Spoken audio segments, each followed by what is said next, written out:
Tēnā koutou, I'm Selwyn Manning and welcome to the first episode of A View from Afar for 2024.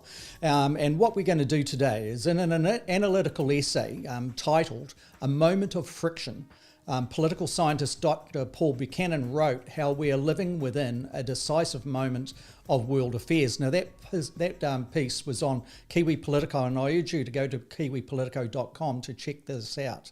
In this piece, Paul speaks about a decisive moment of transition for the world's contrasting and conflicting powers where, as Paul has written, and I quote, because it is the period where force has become the major arbiter of who rises and who falls in the systemic transitional shuffle.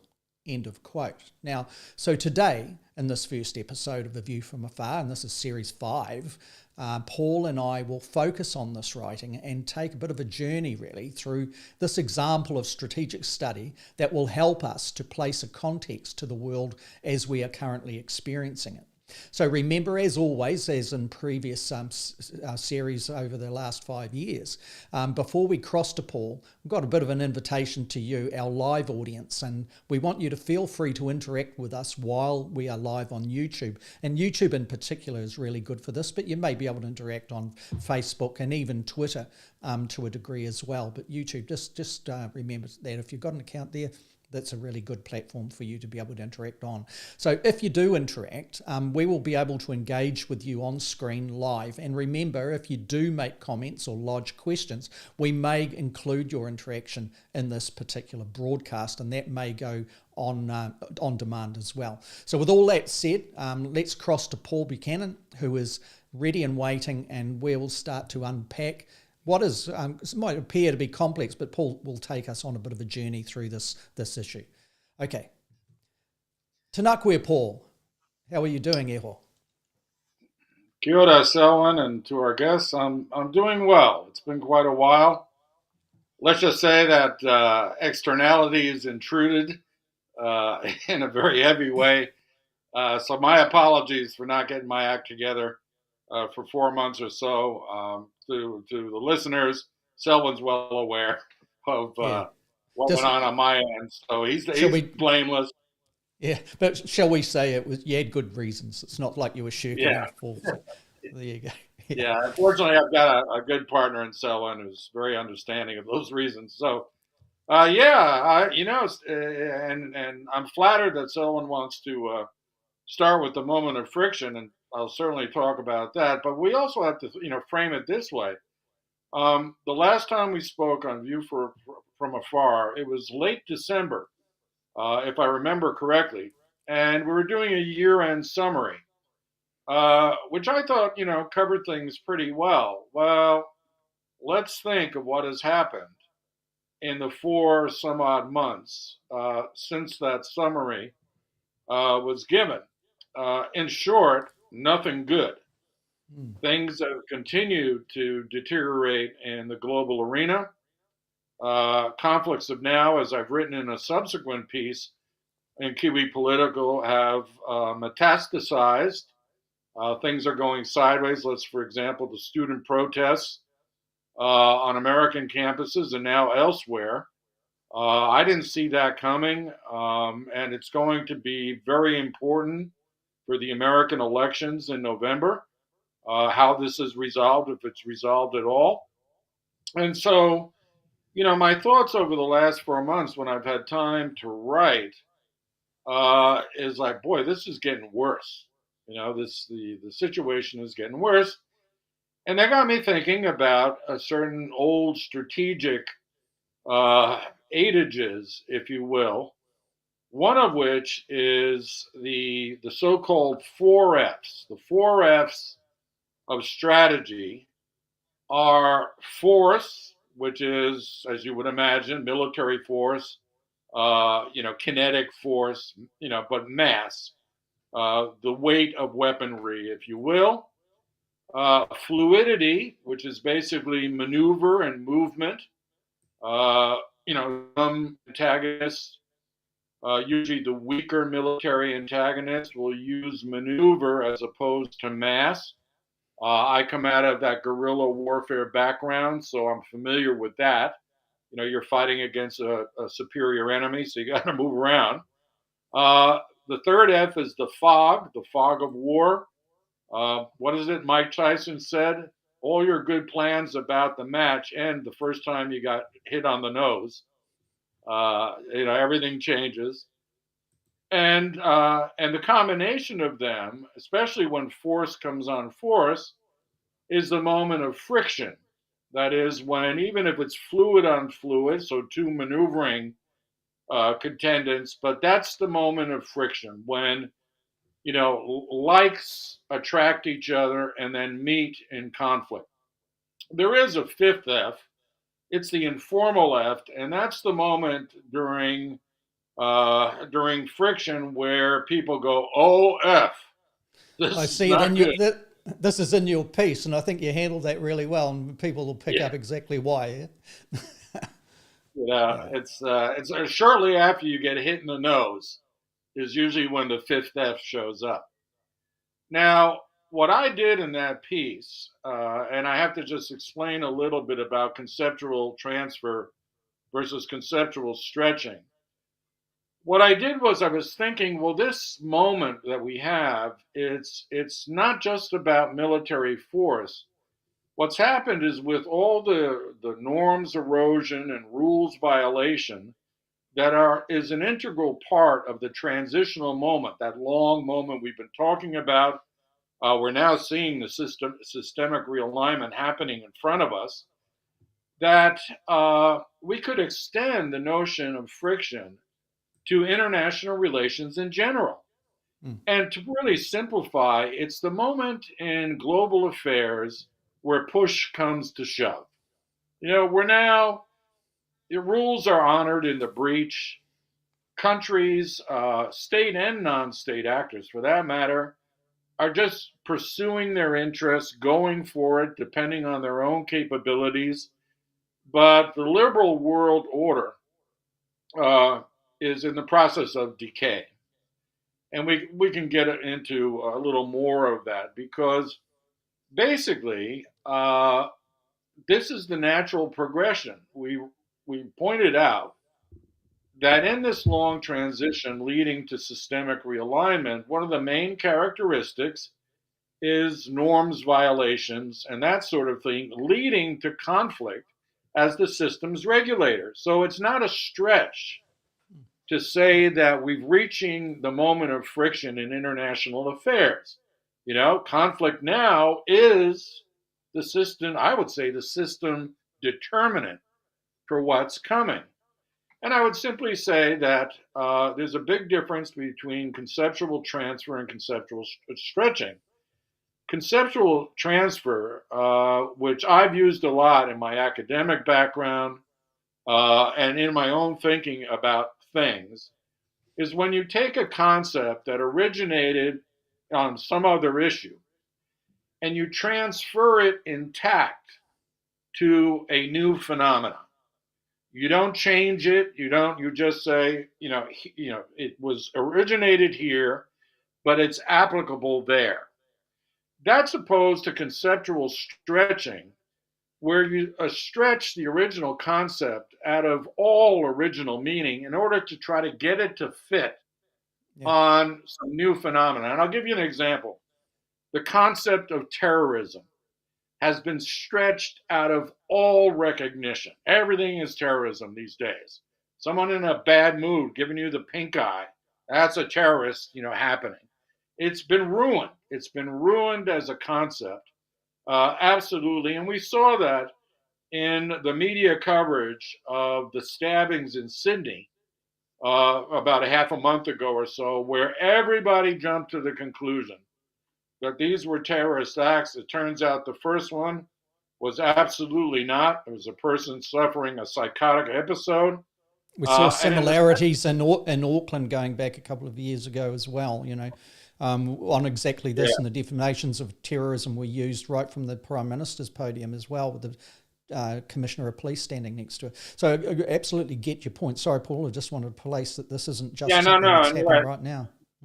right. No, and that brought back some bad memories because let's just say that the Sri Lankan guy who was killed here, the supermarket stabber, he was not mentally well. I mean, that's the bottom line. I wrote then, and you well know that I said, well, no, this is a hate crime. And that's something to keep in mind.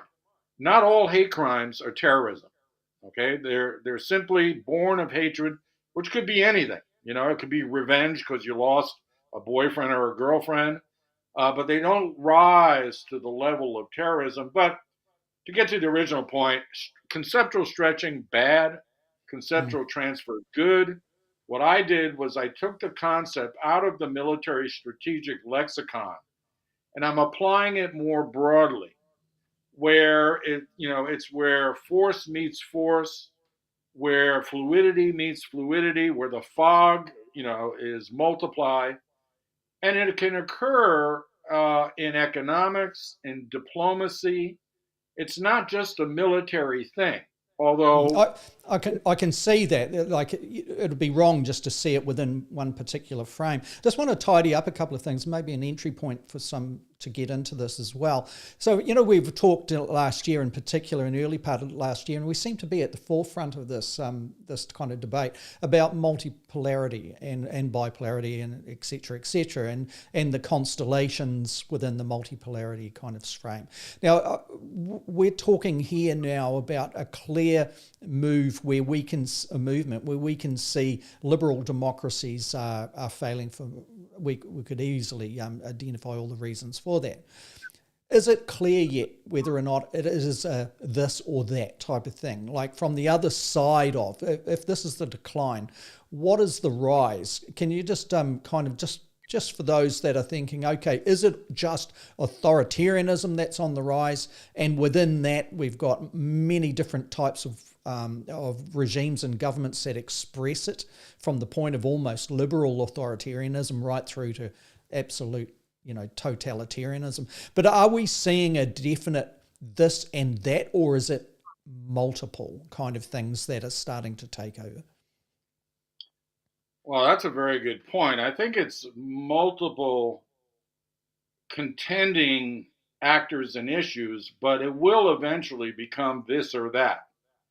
And the reason I say that is because, let's think of it this way. Will the West solve the problem of the Israeli-Palestinian conflict? I would argue the answer is no. That for vested interests, for both political and material, not just the United States, whose hypocrisy now has been exposed, but Germany, the UK, they sell weapons to the Israelis, and they're not stopping. We focus on the Yanks, but even down here, the Australians and the New Zealand governments are really loath to criticize the state of Israel. Now, I'll just briefly put in that in a context. For example, what came to my knowledge over the weekend is just how integral and how important Israel based companies and their technologies in the renewable energy, particularly thermal energy generation in New Zealand is. Now that footprint of involvement and two-way engagement is very, very deep. Now that's not even in the military space, but when one starts to look at those footprints, you realise why politically there is a reticence perhaps to actually criticise to the point of booting an embassy out or that type of thing. So just putting it back to you, Paul, that many in the Western world, countries in the Western world, are challenged by this whole thing, aren't they? They are indeed. And actually, you approached that from a different angle, because I was going to go with intelligence, which I will address in a second. But now that you brought it up,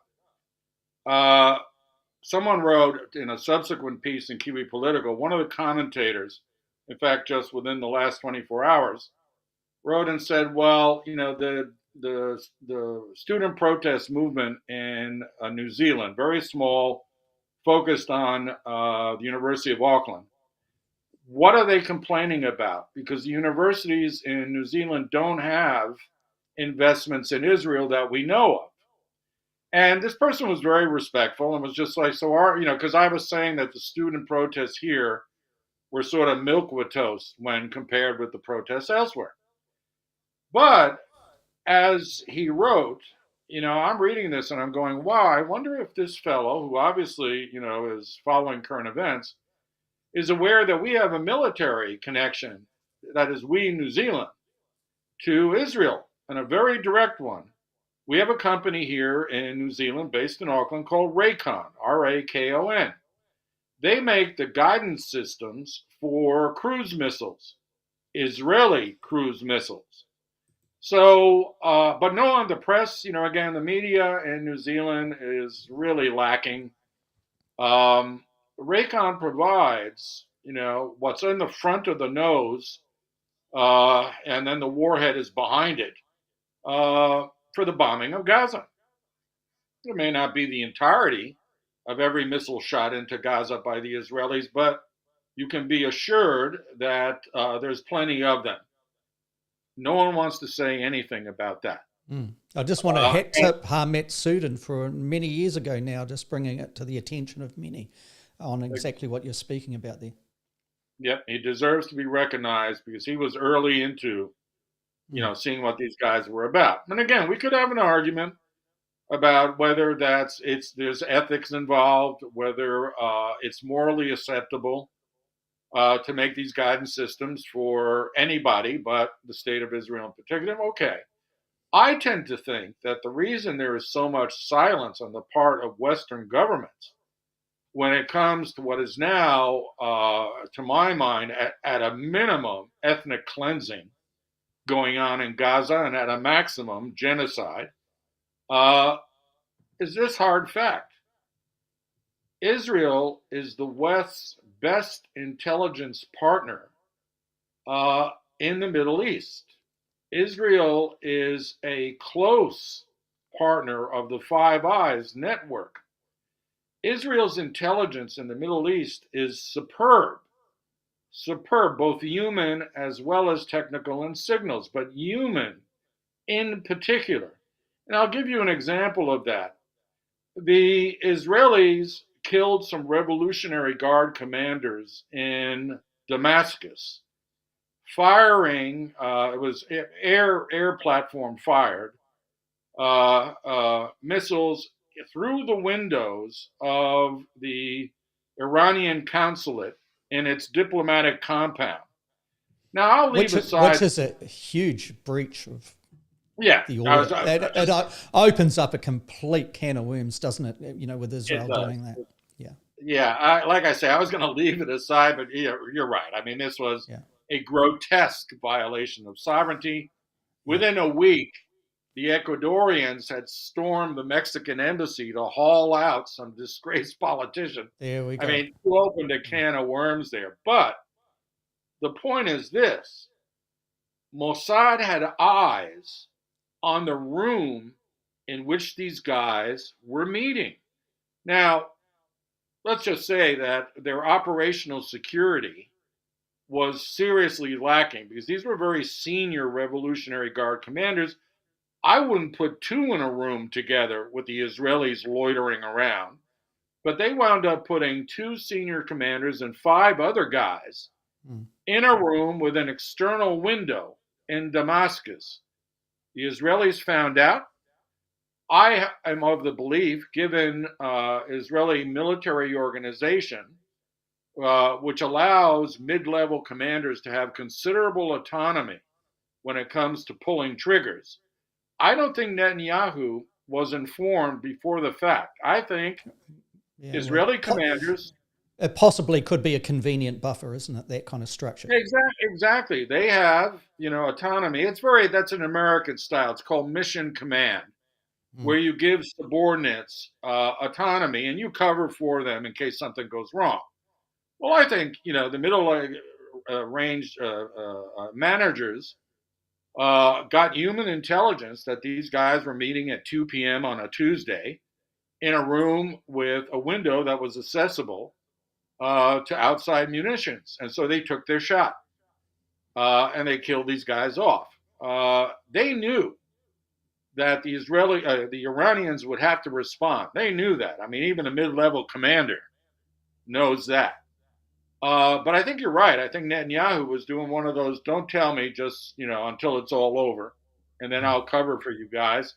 And the Mm. Iranians got to think a lot about what their response is going to be.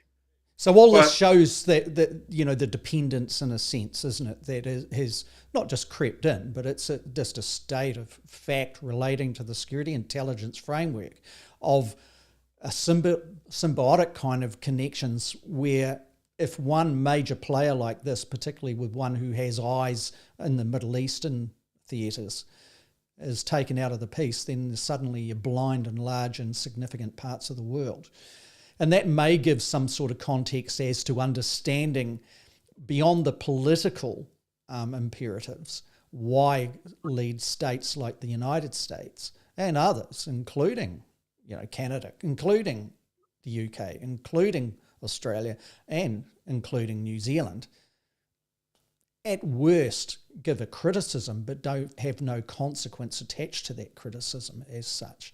So, I raised up that part of infrastructure, and it's not even trade, but infrastructure cooperation with such as a state of Israel, for example, that I believe in the context of a New Zealand domestic politic has great reason to include the why, to answer the why, I should put.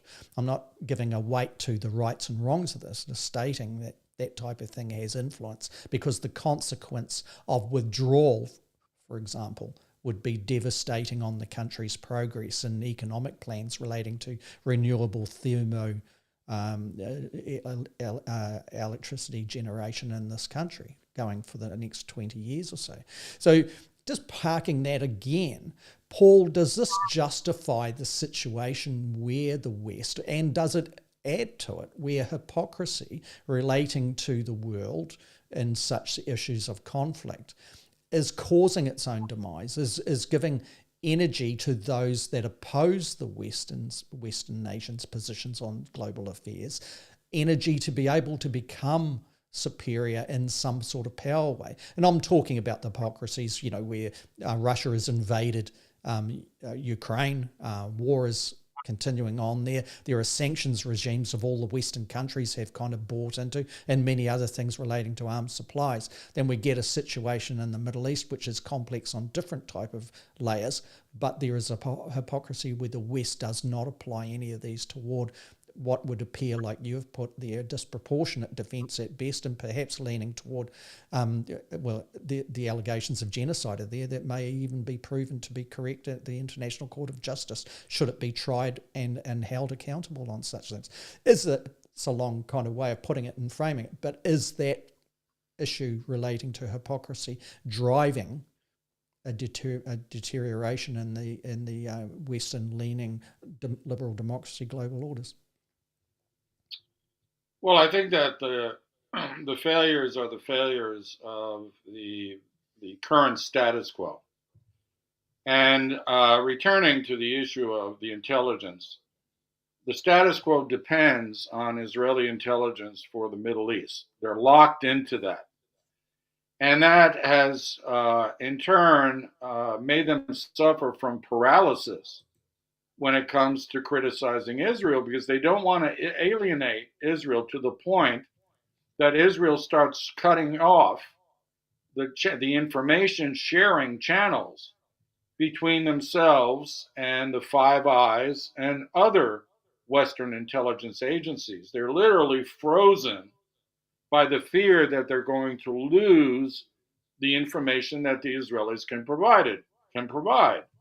And so the system is locked. And as someone smarter than me pointed out, whereas Israel has always been a strategic asset to the West because of its tremendous abilities in the Middle East, which are just not the sort of targeting that we described in Damascus, but covers a whole range of issues. That may have been true in the past, but now Israel's become a strategic liability.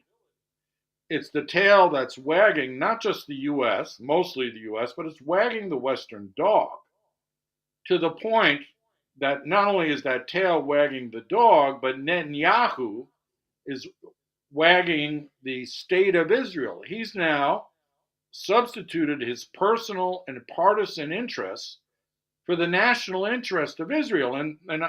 I'll say it this way. We've said it before with regards to Russia. Remember that when we talked about Russia, we said to ourselves, what do the Russians expect to gain for having prosecuted this war? Do they think they're going to wind up in a better place down the road? If they do, they're delusional. Okay, Russia has suffered reputationally at a minimum for having embarked on this venture. Well, the same question should be asked of Israeli citizens. What do you think you will accomplish in a positive way for having prosecuted the war the way in which you have?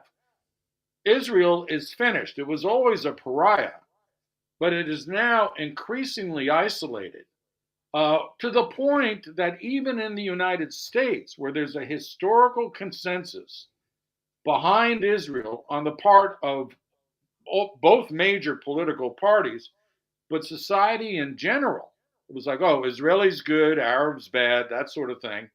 That consensus is broken, and that's going to, bubble up into elections, and those elections are going to have consequences for Israel. Okay, the status quo is. And maybe Israel's attacks on Gaza and sustaining that effort, and however we see that atrocity, it ends up being the United States' new Vietnam. Yeah, or at the least, they can win this battle, right? They can demolish Gaza, but they're not going to win the war in the court of public opinion. Now, this is where things get interesting because, I was thinking of this moment of friction and realized that we haven't even talked about the tit for tat between Israel and Iran. So Israel attacks, the diplomatic compound in Damascus. Iran retaliates with missile strikes, but it announces in advance the day they're going to launch the strikes. They target no civilian populations. They hit one airfield, but everything else is targeted at open space. So they're signaling restraint to the Israelis, saying, hey, we got to do something because you look like chumps otherwise letting you do this. But we don't want to escalate. And then the Israelis turn around and go, well, we have to do something to you now. And so they send missiles to Iranian empty space. And so it's all political theater or military theater. But think about it. We went a week or so where all we did was talk about friction, right? The tit for tat was all about, 10 years ago, a strike on an embassy compound would have sent people, through the roof. You just don't do it. Instead, it was all matter of factually about, okay, what's the escalation going to be between these two contenders? The bottom line is they've now struck each other directly on their homelands. So that genie's out of the bottle. And that's actually, it's water under the bridge as far as the Western press is concerned. So I think, okay, now we're full in it. What's interesting about this is I don't think the solution to the Middle East or the Israeli-Palestinian conflict lies necessarily in Israel or Gaza. I think, nor the West. I'd hate to say it, being a Westerner. I think the solution to this is in the emerging global South, which you and I talked about late last year. About this was coming up in a new constellation of things. And can you just, for those that missed that episode, can you just define the global South as you're speaking of here? Yeah, the global South it's not a geographic entity, okay? It's an idea. It's an idea born of colonialism and imperialism. So it's a post-colonial idea where countries nominally in the North, like the People's Republic of China, India, those countries are now the leaders of what used to be known as the third world or the underdeveloped world. So, countries south of the equator, including South America, sub-Saharan Africa, most of Australasia. And the issue is that a lot of these countries, many of which are authoritarian, but some of which are not, are sick and tired of the liberal international order, including its institutions like the World Bank, the IMF, the WTO, all made and for by the colonial countries. It's a white man's club. That's what these things are. And sure, you have token brown faces sitting around the table of the World Bank and whatnot, but the rules are made by them for them. And, the global South knows that. They see it for what it is. Samuel Huntington, I just saw a quote of his. I'm not a big fan of Huntington and his Clash of Civilizations thesis, but he did say this interesting quote.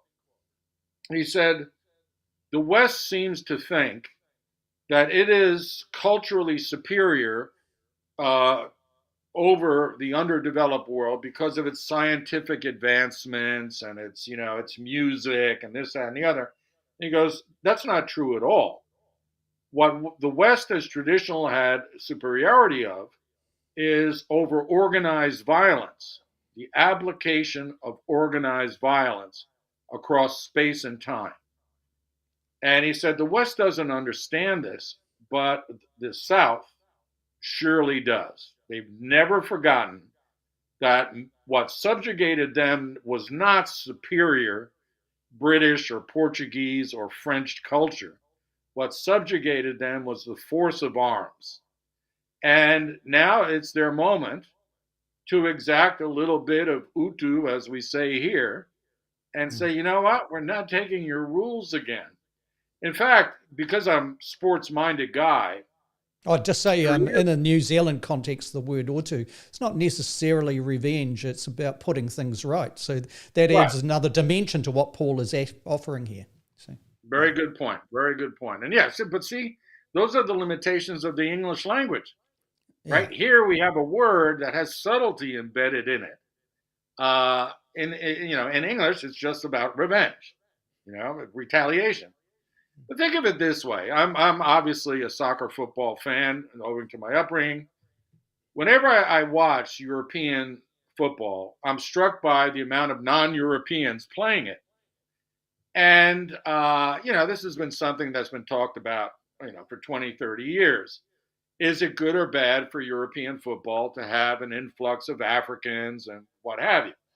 To my mind, it's unequivocally good. It finally put some creativity into the mix after all that old staid, long ball weirdness. But my point here is this. The African players, the second and third generation North Africans who, for example, are the bulk of the French national team, they not only brought in, let's say, creativity and flair, but they also adopted some of the European institutional mores. They learned to train the way the Germans train. It's an amalgam. They adapted a lot of things from the local culture, and then they added their flair. I think, in a sense, that's the response of the global South. The global South is looking at these basically Western-made problems and saying to itself, how can we provide creative alternatives to the staid old institutions that have dominated us for so long? Now, as I said before, this idea that there's an axis of authoritarianism opposed against liberal democracy is convenient for Joe Biden and others to say, but it's actually not entirely true. Admittedly, the PRC and Russia, which is a relatively minor player on the world stage, even before it invaded Ukraine, are authoritarian regimes. India is becoming increasingly an authoritarian ethno-state under Modi. But there are plenty of small democracies that are part of this mix. And they understand well that authoritarians are short term solutions at best, and that the new order is going to have flexibility. It can't be an imposition. And so, to my mind, the resolution lies in giving space for South voices. I'm not entirely sure that they're going to make a whit of difference when it comes to the PRC's approach to the South China Sea and further beyond in the Western Pacific.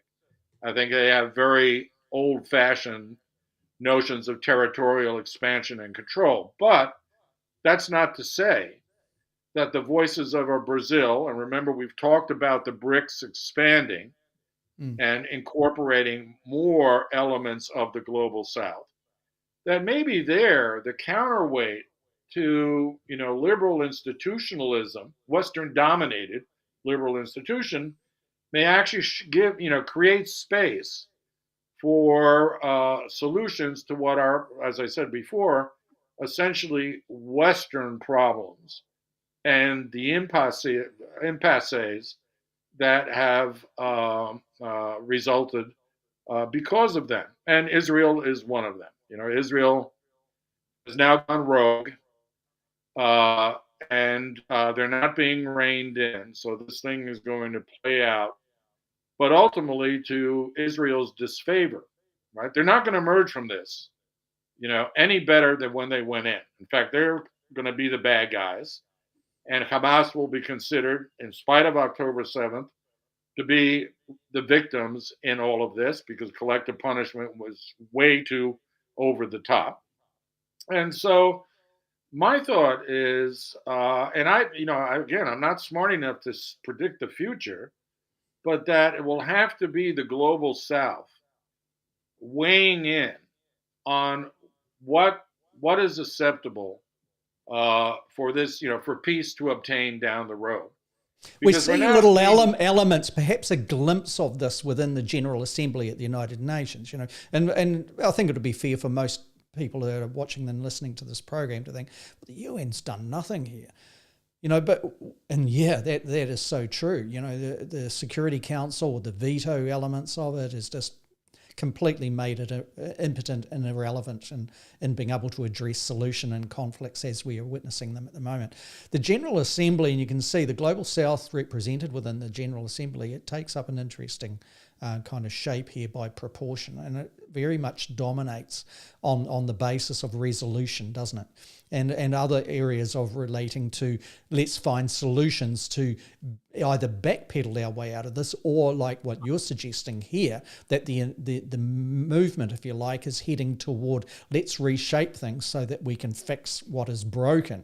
I'm not talking about the UN here, but perhaps the Global South through some sort of collective shape. What do you think? Are we, for example, your piece, a moment of friction, we're talking about as a decisive moment here. Do you see something emerging out of here that we don't need to be soothsayers or prophets that are predicting the near or medium-term futures, but what opportunities are there? And if there are any that you've identified and thought through there, Paul, what would your recommendation be to those that may be in positions of working out what is clearly the best options ahead for such policy and thinking? Well, I think what's important to keep in mind is that obviously there has to be institutional change. And I think that the best that can be done, or the smartest thing that can be done by the leadership of the global South. So let's say the BRIC countries, for lack of any other, Brazil, Russia, India, China, Saudi Arabia now. The UAE is included. Yemen, for some reason, was included. Um, Egypt is part of that, and Argentina may or may not join the BRICS.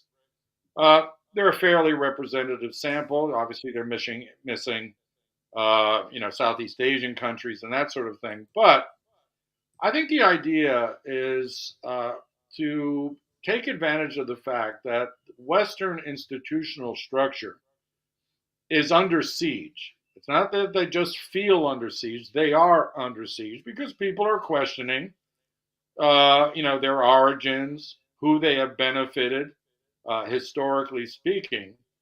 And rather than confront them, there might be a way to accommodate some of these new voices and proposals for a more equitable distribution of global power. Now, here's an example that could be, have to be put in the too hard box. It seems to me that the key to reforming the UN is to get rid of the Security Council in its present format, its present shape. That is to say, get rid of the permanent members and have a rotating Security Council of 2-year memberships, drawn by lot, so there's small and big and whatnot, with no veto powers, absolutely no veto powers. And that way, the interests of the strong don't dominate the weak, both in terms of membership and in terms of vetoes. I think their approaches to, for example, sending in armed peacekeepers to back the Israelis off have, more of a chance. If the UN resolves now, if France and Germany don't want to participate in a blue helmet mission to get the Israelis to stop bombing these civilians in Gaza, well, then that's up to their domestic constituencies to determine whether it's in their interest to support such policies. But we're never getting to that point. I mean, again, referring to the fellow who wrote a comment on Kiwi Politico, it's not as if anyone has asked us in New Zealand how we should approach the issue of Israel. I mean, the government is saying nothing. They're just going about supporting their traditional allies. No one's put it to us. What should we do with regards to Israel? I happen to think that throwing the Israeli ambassador out is a bit much, although he, really disassembled in a media interview over the weekend. That was absolutely shameful. But the point is, you need diplomatic representation. You need the Russian ambassador here. So I think that's a step too far. But on the other hand, we should look into although it has precedence, I should say. During the siege of Yasser Arafat and the compound, etc., New Zealand it removed the Israeli representation here. So, good. Yeah, no, I wasn't aware of that. Yeah, I mean, I just think that we and for whatever reason, that the Kiwi public is kept in the dark on issues of foreign affairs more often than not. And for a liberal democracy, that's not right. We should be consulted. Many people may just say, no, we support Israel for whatever reasons. And then at least you'll know that the majority is one side or the other. I happen to think that if we were to do a survey, an honest survey of Kiwis and their attitudes towards this conflict, I don't think Israel would come out too well. No, and it wouldn't be tagged to political parties either, and that may be something that the government coalition could be much more mindful of. I think large constituencies of its own supporters have a view of where excess has been applied. And that has been the nucleus, I think, of a disgust, really, from the point of view of humanitarianism. Been picking that up in the last month and a half as something significant. Yeah, and I should also point out to listeners who don't live in New Zealand, when I moved here, I had obviously worked for the U.S. government, but I had lived in large countries.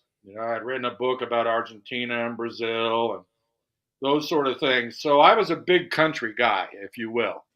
And then I moved here. And the first thing that struck me is Kiwis don't like bullies. Kiwis just, we're a small country. We don't like getting pushed around. We don't like the French and their nuclear testing. The amount of anti-Americanism that I encountered in my first years here, I was like, wow. Now, I was used to it from living in Latin America. It's just I wasn't used to getting insulted in English. I usually got insulted in Spanish or Portuguese. Which perhaps is much more expressive and to the point sometimes, yeah.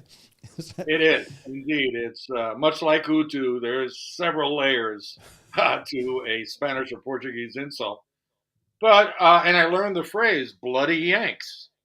I was like, well, it wasn't a phrase that I had ever really trafficked in, but I heard that a lot. But the point is this: we have a cultural disposition not to like countries, peoples throwing their weight around, which is what Israel's doing to the Gazans. And so I would argue that if you had an honest survey, as you said, nonpartisan, that it would be very, very possible that the majority of New Zealanders would take the side of the Gazans. And this is without in any way excusing the atrocities committed by Hamas. Again, I talked about conceptual stretching. If you look at the arguments about the student protests, in the US right, the pro-Palestinian protesters are called terrorist lovers, Hamas lovers. They're so dishonest, the American right, that they don't want to admit that you can be pro-Palestinian and still be anti-Hamas, still repudiate the attacks of October 7th. They won't do it. They want to conflate everything because it's an election year. I'd like to just kind of pick in that on that. I think it's a very simple concept that if you embrace humanitarianism or even environmentalism on different issues, but in this case humanitarianism, and we're not talking like Dove type things here. Humanitarianism may also embrace the global community's requirement and right to protect. Now, so humanitarianism is a guiding principle. It strips away all of the biases of such things, and that perhaps is something that we can see amongst the populations and communities around the world. And that may be what we're seeing rising on the campuses as well, that it is very clear, very simple, where somebody is, it is like what you're defining there, is coming out with disproportionate reasons of attack, whether or not it's under the umbrella of defence, disproportionate defence. And the consequences are women, children, elderly, people who have no fight in this whole thing, being slaughtered and dying. That is considered to be, and quite simply, a wrong. And that might be the driver here. And, within the political structures of the United States, maybe that's where the confusion is lying that you're identifying here. Maybe there is something perhaps domestically that we don't understand in other parts of the world that goes on in the United States. And maybe those are contributing factors to its position as a global power of decline. Yeah, it's interesting because, well, let me offer you this. I mean, this is been the subject of discussion in this household with the other political scientist who lives here. And you and I both lean a little bit left on a lot of issues, so it may be part of us. And what I'm saying is, if you look at the student protests around the world in favor of the Palestinians, what you're seeing is people expressing solidarity with people they don't even know, with people across the world. And they're doing it for the reasons you just described. They're doing it out of a basic sense of humanity, right? Your basic human right is the right to life. And the left tends to protest and demonstrate for issues that go beyond their immediate material welfare or their immediate individual welfare. And this is a great expression of it. They're protesting, getting arrested. I happen to think the whole repressive response to students doing sit downs in 10 cities in the States is way over the top. But they're doing it, out of solidarity, out of a sense of humanity. If you look at right-wing protests, and I'll include amongst that the Wellington protests that ended in a riot on March 22nd, right-wingers tend to protest over things that they feel infringe on their individual rights, their freedom of expression, their freedom of movement, mandates, vaccinations. It's all about me, me, me. You're infringing on me. They don't extend a hand to their brothers and sisters in need across the world because they don't care.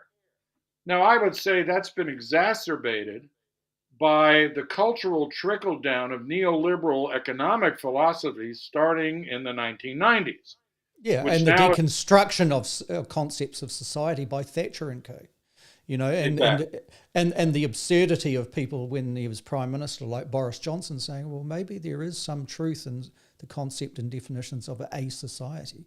So in these arenas of the right, such things, really. It seems to be advantageous to their own demise in a sense. But back to you, Paul. That was my opinion. Yeah, no, but you and I are betraying our left-leaning biases, if you will. I happen to think we're just showing a sense of humanity. But that's the difference between the left and right in general. One is an ideological predisposition to think in terms of what we call, horizontal connections between people as opposed to vertical. Yeah, well put. And so we think of, our solidarity with people who are in distress, literally under siege. The right, on the other hand, doesn't think much beyond the individuals involved. They may try to portray it as a mass movement. Oh, all of us have been forced to take vaccines. But even there, in arguing against that, you're arguing against the common weal, the common good. You don't want to take vaccines because you don't want to. And you don't give a darn about the fact that they may actually do good for the bulk of the people of a given population. So I think what's happened is all of this is crystallizing in this moment of friction. Because it literally, if you take the metaphor and think of two rocks grinding against each other, the friction puts things under duress. There are things now are getting stressed out. And I happen to think that that's where we are in the world moment at the time. Things are under very serious stress. The resolutions are not apparent at this point because there are status quos involved who see profit, for example, in conflict. I'm sure that the U.S. weapons makers will be happy to see this conflict go on for an indeterminate period. On the other hand, we now know, and you and I talked about this when we talked about the Sahel in Africa slowly moving into the Russian orbit. We've now seen recently that the Wagner Group is reconstituted under the Russian military, and I stand corrected because I didn't think that would happen. But they've become the Russian military's expeditionary force.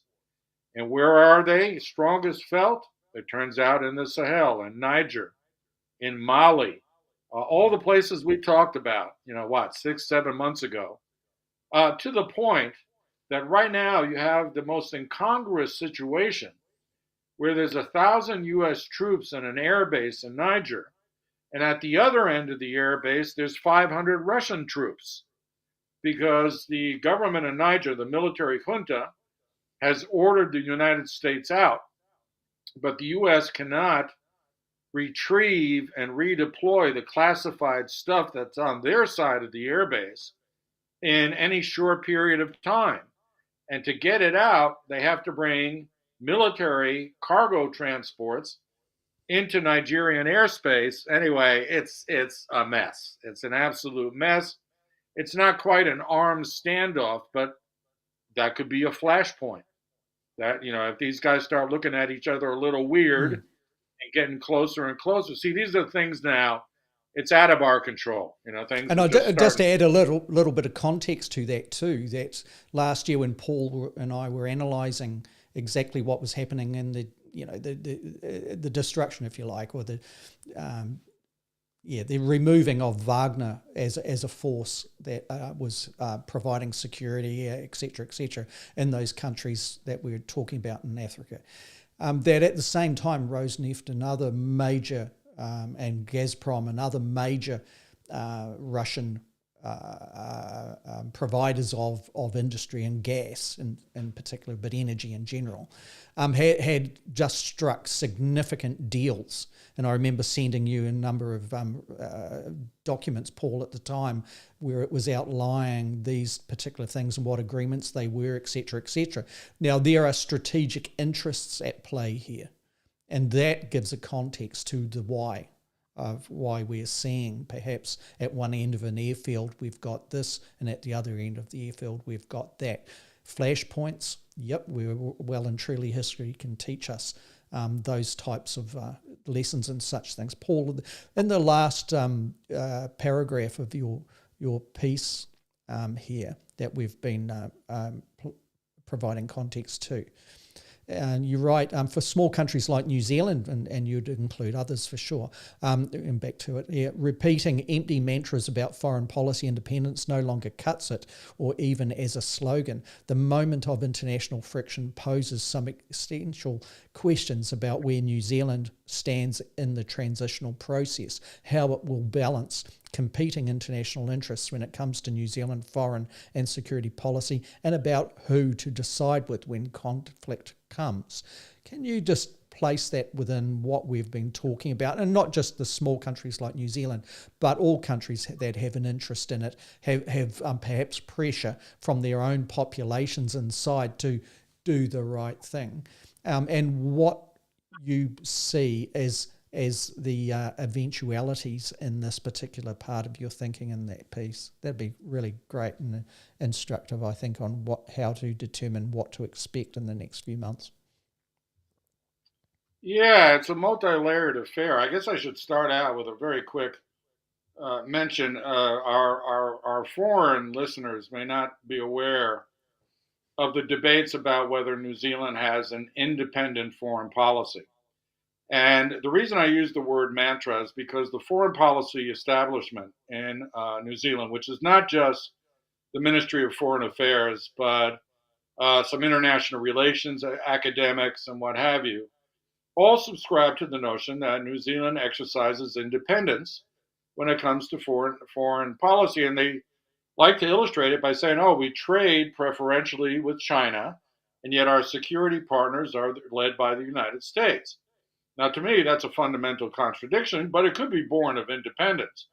What I try to point out is that the use of the term independence in this context is wrong. What we have is circumscribed autonomy or some degree of flexibility in our foreign policy. But if you think about it, on an external level, we're bound and constrained by our participation in a number of regional organizations, treaties, agreements, again, the World Bank, WTO, IMF. There's all these protocols that we are bound by that constrain our freedom of action. And then domestically, we are subject to the lobbying influence of things like the dairy lobby, human rights lobby. I mean, we're being pulled internally in a way that, the diplomats don't have full free reign. I just think the use of independence in this context, if not absurd, is unreasonable. We have flexibility, but within limits, and there the key is how to solve your contradictions, one of which is you're Mm. trading with essentially a rival to your greatest security partner. And So that may pick up not. the concept of flexibility then, and we mentioned in the smaller state context, because it won't be specifically idiosyncratic only to New Zealand, that the dependencies on such states, like the state of Israel, has companies that are currently over here in New Zealand that have been for many decades and certainly have underway right now and have plans to continue to do so in the expansion of renewable thermal thermal generation. So we're not talking nuclear, we're talking steam, right? So, and the big volcanic fields that New Zealand has. Now, in that space, there's up to even just one of the fields is looking at growing from the point of view of where it is now, around 20-something% of the renewable energy sector in New Zealand to 45% by another 18 months' time. And this is dependent on Israeli company expertise. So if we get to the flexibility element, and how to express oneself within a global context, because this could be a model for what are the pressures and otherwise for other countries. What do you see as the opportunities for New Zealand to perhaps do the right thing from the point of view of the majority of its population within the flexibility and the constraints of foreign policy and security intelligence associations and frameworks and burgeoning defence frameworks that it may enter into at Pillar 2 with AUKUS, with the United States, Australia, the UK and potentially Canada, Japan and others being members as well? Well, you may remember that I've said that hypocrisy is the currency of diplomacy.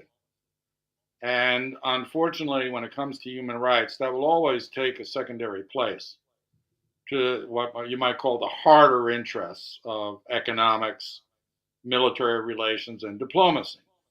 And we're no exception to that rule, but we have a much higher profile as being a champion of human rights. Again, I love to compare New Zealand with Uruguay, a country I'm very familiar with. I've lived in a wonderful little democracy, and they practice very good human rights and what have you, but they aren't as visible as New Zealand is on the world stage because they mostly do their diplomacy quietly. They don't grandstand. Now, when it comes to trying to reconcile economic dependency with a support for universal concepts and norms, such as respect for human rights, I think New Zealand may want to take a look at how it approached the apartheid regime in South Africa with the demonstrations and all that occurred here. Because if we look at Israeli firms that operate abroad, it turns out a lot of them, I don't know about these firms in particular that you are referencing, but they don't have Palestinian workers per se. Mm. They import labor from Korea, they import labor from the Philippines, from Nepal, because they don't trust the Palestinians. There are firms like SodaStream, is an Israeli firm that makes fizzy water for Americans who don't have such a thing in the United States. You basically you gas up water with lemon flavors and whatnot. Anyway, there's a little machine that does it. Very popular outside of the U.S., and that has Palestinian labor in it. Mm. But there are a lot of concerns about the labor conditions under which Palestinians are working for SodaStream. And I think that's something we need to think of. We may want to inquire of our Israeli economic partners as to their labor practices and say, we can live with the political, diplomatic, military conflict because we're here, just to make money together. But we can't do it at the expense of other people's rights in the workplace. And so we need to have a little bit of a review of our relationship when it comes to your adherence of human labor standards as are promoted by the International Labor Organization. And that's interesting because ILO, an international organization that I happen to be very fond of because of my writing about labor in the past, they have universal standards of how employers need to treat their workers, violated all the time in the underdeveloped world, violated all the time by Chinese investors in the global south. But yet they stand there as standard bearers for how you should treat people in the workplace. And I think if New Zealand was to say, don't take it from us, take it from the ILO, you need to add these correctives to the way you approach your labor force, we can live with it. I'd take it even a step further in the context that I was talking about before, where you've got New Zealand companies of significance in the point of view of engineering, procurement, and management of significant energy infrastructure that have been squeezed out of the marketplace by Israeli companies, or a company in particular, quite a giant one, that has expertise in this area that it can demonstrate within the New Zealand context going back decades, but certainly its footprint for going forward is huge in the country.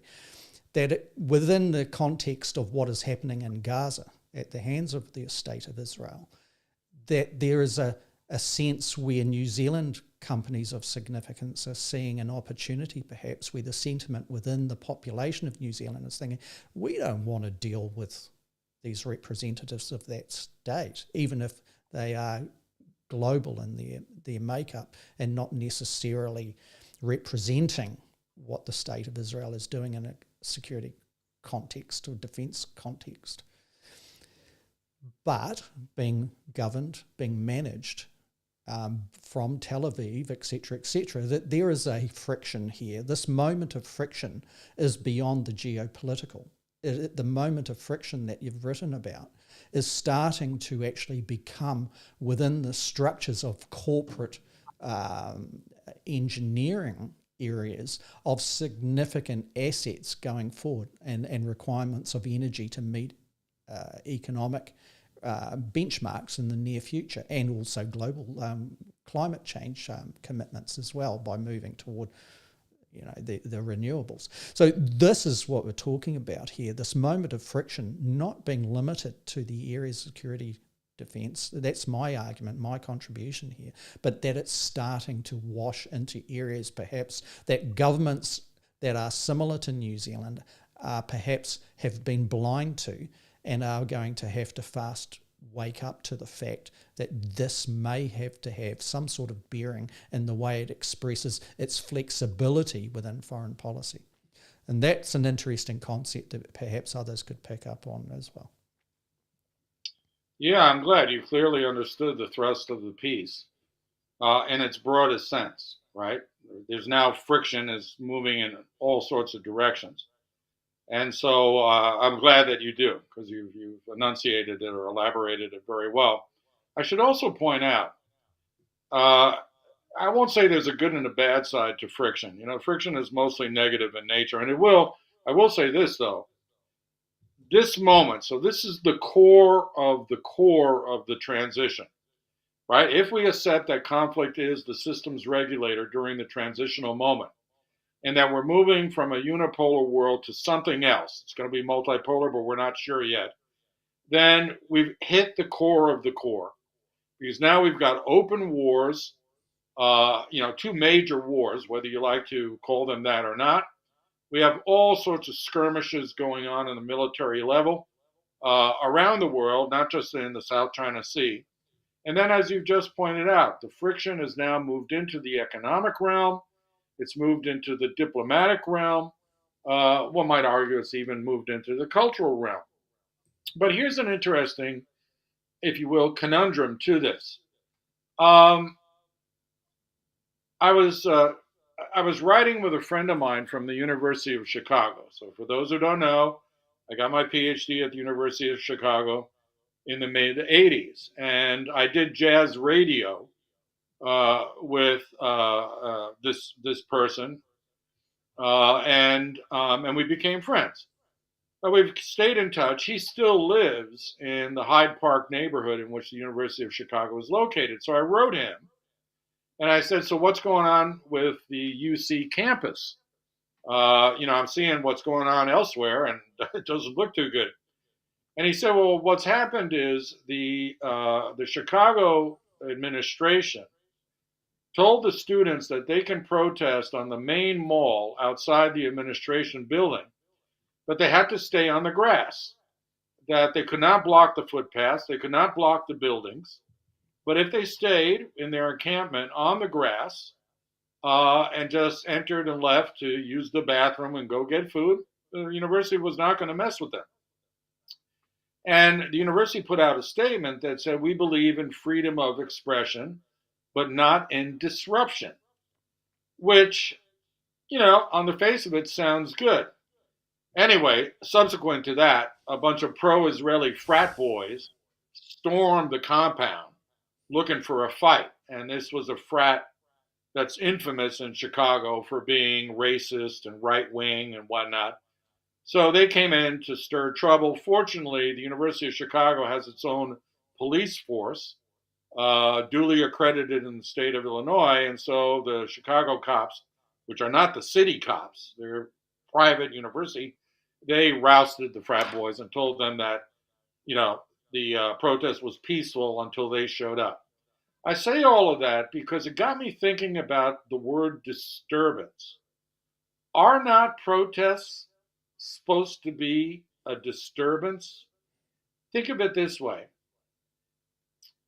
not just the Vietnam protests that helped end the war in Vietnam, but what about the civil rights movement, the March on Selma, the numerous protests done by Martin Luther King and Malcolm X that resulted in the Civil Rights Act of 1964? What about the Springboks tour here in New Zealand, where people said, we've had it with the apartheid regime, and it was one of the more bloody episodes in New Zealand civil disobedience. Didn't something good come of that? What about every general strike that has ever happened? Is that not a disturbance? And the argument is simple. Protests and demonstrations are supposed to be a disturbance to the normal way of things. It doesn't mean they have to be violent, right? If thinking can be a science, and we know from science that we need to have a disruptor or a disruption to cause change. And I guess what you're saying here is absolutely right. And what comes out of that, and many would from the respect of conservatism, would probably resist this argument. But I think history shows that it's an absolute. But see, here's where I would go with that. See, because I was saying disturbance, but I mean disruption. Here's the deal. You and I have talked about how in transitional moments and whatnot, you have to embrace uncertainty, right? That one of the hallmarks of democracy is that we have institutionalized uncertainty in the form of elections. You really don't know what the outcome's going to be until election night. I think we've got to embrace disturbance. And the global South needs to take the opportunity of this great disturbance created by the moment of friction to say, you know what? Things have to change. Just like, we got the civil rights movement in the United States because there was great disturbance in the force, so too, we need to embrace this and understand the old status quo is dead. It's breaking apart.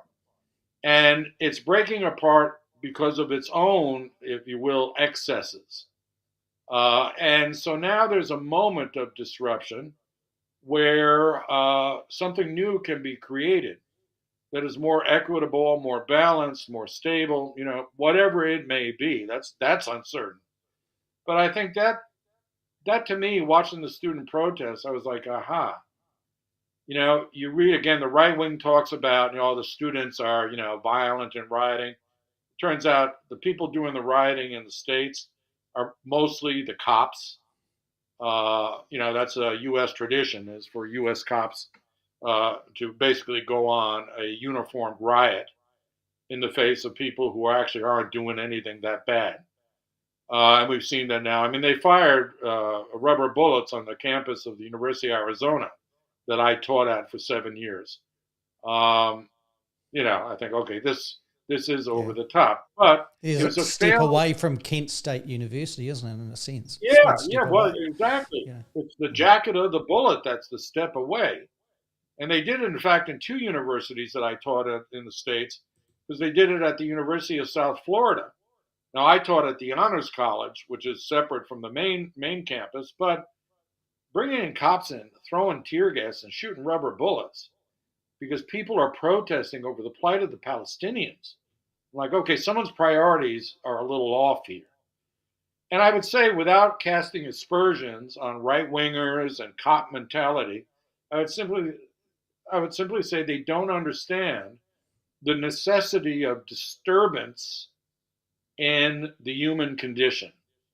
That we need that in order to improve ourselves as a universal society. Yeah, And I'd inject into that the simple idea that there is a potential morality with an argument, and that is lost in many situations. Let's wrap it up. yeah, I mean, Let's. again, no one's advocating violence, and we know. I mean, again, I wrote about it at some length that a protest movement will always attract outside agitators and infiltrators with other agendas. That's well known. That's what the cops should be focused on. And be And mindful of provocateurs. Yeah. exactly. And I had written about this with regards to the Wellington protests in early 2022. Of course, the cops didn't pay any mind to my writing, but it's a well-known phenomena. And I personally think the police resources would be better served if they focused on the agitators, some whose causes, by the way, are not necessarily bad. It's just the means by which they, stake their claims are unsavory because they do seek violence on occasion. And so, but I think the larger picture is that the moment of friction, which you enunciated very well, it's metastasized into other areas of life. Again, some of which I could not have foreseen last year, have created this disturbance in the force or this disruption that it's not a vacuum, but it's a window of opportunity for lateral thinking people, I would argue mostly from the global south. So you're not tied into the Western liberal status quo. You're, if anything, been victimized by it. To come up with creative solutions to what is essentially a global impasse. And unfortunately, that means a Western, not just United States, but a Western reappraisal of its relationship with the state of Israel. And that goes back to your point. I'm going from the macro now to the micro, but we in New Zealand may be economically dependent on Israeli firms for the technologies involved in power generation for the next generation or two. But we need to think about that relationship in light of the Israeli behavior with regards to the civilian population in Gaza. Forget for the moment about Hamas. They can deal with them, but not in the way they prosecuted this war. It clearly is a bit too much, and will rebound on them. I would argue for, if not permanently, for a very long time to come. Thank you for that, Paul. Once again, thank you to the audience that has been here. And I really am encouraged by quite a sizable live audience that we've had through our time today, Paul. And I thank all of those that have taken the time out of their day to join us in that way. And certainly, too, for those that have been commentating while we haven't been in this episode reading them out as such. The debate has been going on significantly on the social media platforms, particularly Facebook and also YouTube. I want to point out too that the sizable amount of people that have come in via Twitter, or X as it is known as from today, which is encouraging. And if you have a YouTube account, sign up to our channel there and just follow us and get some perhaps heads up on when our next episode is coming and exactly what we're talking about. Thank you again, and we intend to be back around about this time, around 12:30 on Mondays is going to be our new slot, and Paul and I are kind of engineering that to make it meaningful and interesting and all of those things that we hope we bring to you, and also to stimulate debate in our countries of interests.